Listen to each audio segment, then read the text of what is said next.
नमस्कार, मी भावना. भावना अनफिल्टर्ड चॅनलवर आणि नॅप टाईम टॉक्सच्या 8व्या एपिसोडमध्ये आणि शेवटच्या एपिसोडमध्ये मी तुमचं मनापासून स्वागत करते.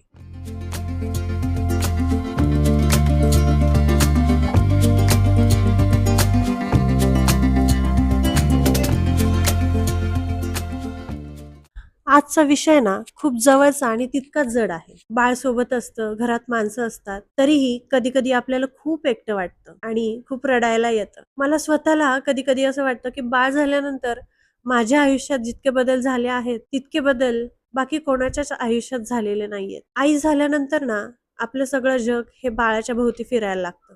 त्यात चुकीचं काही नाहीये. पण त्याच गडबडीत मी स्वतः कुठेतरी हरवली आहे का? आणि हे शोधताना ना खूप गोंधळ होतो. मला कोणाशी माझ्या स्वतःबद्दल बोलावंसं वाटतं, पण समोरच्याला ते वाटतं की हिला बाळाबद्दल बोलायचं आहे. आपण किती थकलोय, किती चिडलोय हे सांगायला हक्काची माणसं असूनही शब्द सुचत नाहीत. हा एकटेपणाचा दोष नाही, तर आपल्या या प्रवासातील एक टप्पा आहे.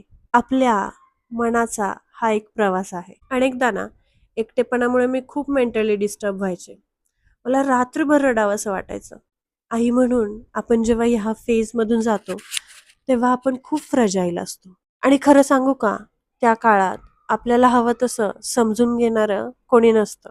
मी माझ्या आजूबाजूच्या मैत्रिणींची, ज्या नुकत्याच आई झालेल्या आहेत, त्यांच्याशी सुद्धा ह्या फेजबद्दल, या फीलिंगबद्दल बोलले आणि मला तेव्हा रिअलाईज झालं की प्रत्येक नवीन आई ह्या फेजमधून जात असते. हा एकटेपणा ना या प्रवासाचा एक भाग आहे. मी तुम्हाला फक्त एकच सांगेल, ही फक्त एक फेज आहे आणि तुम्ही तुमच्या कल्पनेपेक्षा कितीतरी जास्त स्ट्रॉंग आहात. नॅप टाईम टॉक्सची ही सिरीज इथेच संपत आहे.